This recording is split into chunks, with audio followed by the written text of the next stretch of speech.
Hello, hello, hello. Hey guys, it's me once again, Tihili Sili of the Get Fitzfired. Join the evolution of limitless thinking movement. And it's that time again. Thought for Tuesday.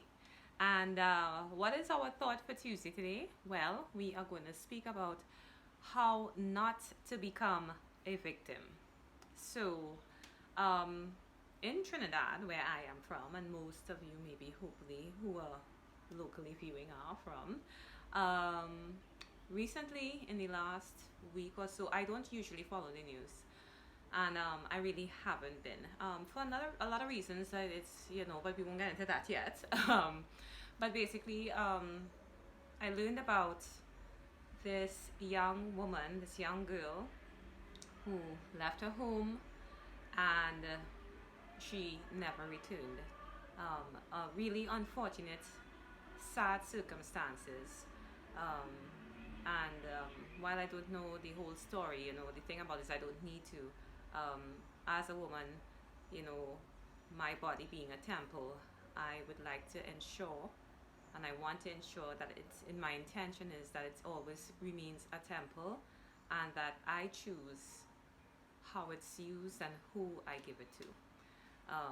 So how not to become a victim, and how does this come into this? I see a lot of people, mainly women, posting on social media in various forms about, they're so saddened to see that women can't walk around the streets or can't do these things, or um, they just talk about how sad they are that we can't walk freely anymore. But ladies and men as well, I just want to throw this out there. How do you not become a victim? First of all, one, those social media posts, I understand the sentiment, it's very sad, but you're sending out a very strong message to the universe. You're saying to the universe that, you're a possible victim. You need to be protected, else this is going to happen to you. And I don't think it's intentional. The sentiment definitely is heartfelt. I feel it too. But I know that there are many things I can do on how not to become a victim, how to avoid getting myself in a place where I feel like this can happen to, I'm next. I'm not. So, this is not me being arrogant or making statements like, I know I'm going to be protected. No.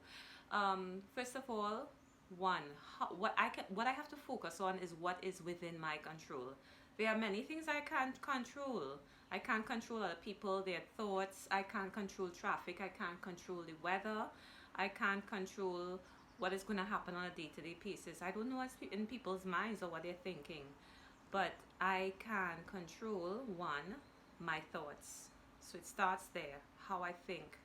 I remind myself that whether or not I'm home or I'm outside, I have to be mindful and aware.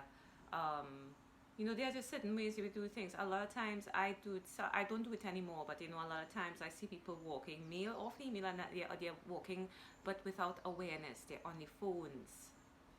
Yeah, no, crossing the street, it's real dangerous. If we're not mindful, you could actually hurt yourself or other people in the process. It's like driving with a phone. So being mindful, being aware, that's something that is within your control. So you can't control if somebody is stronger than you and they're forcing you into a vehicle, but you can control the fact that if you're aware, nobody's going to target you. Predators look for prey. So if you are aware and you're looking around at what's going on, a predator is not going to look for you, because why? You're not looking like prey. Prey is like Bambi, Bambi, clueless, doesn't know what's going on. Try not to be Bambi in this instance. Bambi is super cute, but try not to be Bambi in this instance. So be aware. Also, the vibe is sent around you. I used to work in Belmont at a really lovely organization a few years ago. That was my last admin job before I got into health and fitness.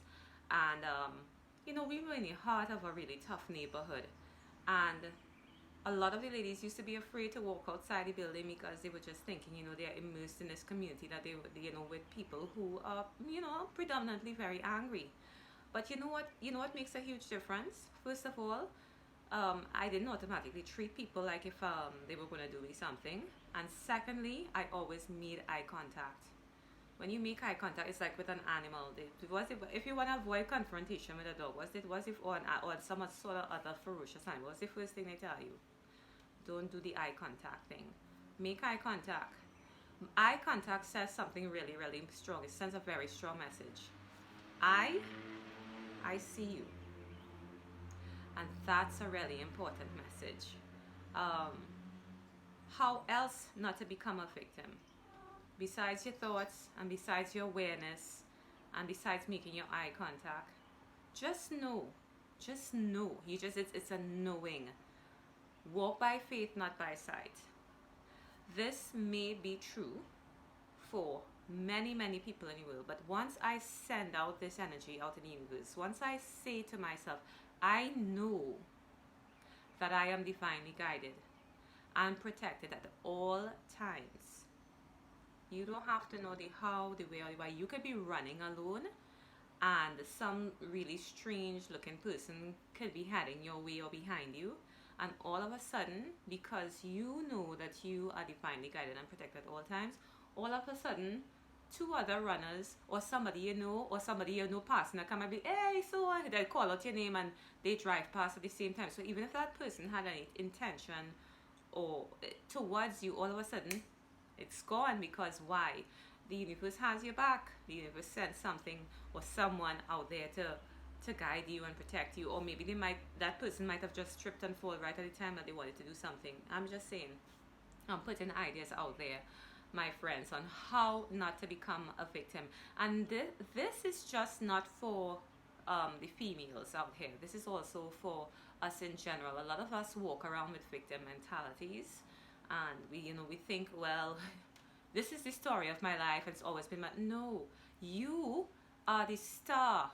You are the star, the director, and the producer of your own life story. You are the one who chooses the script. You can decide if you want to be a romance, a romantic comedy, a drama, a thriller.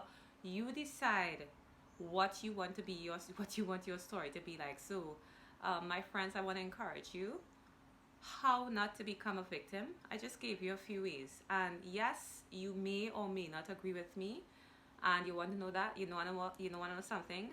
That is your freedom.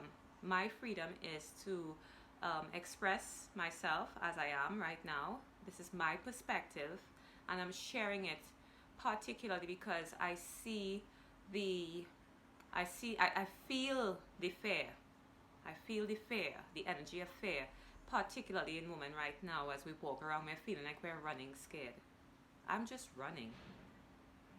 So that's my thought for Tuesday. Thank you so much for listening, and for being a part of the Get Fitspired movement, joining the evolution of liveness as thinking. And may you always be covered in divine light.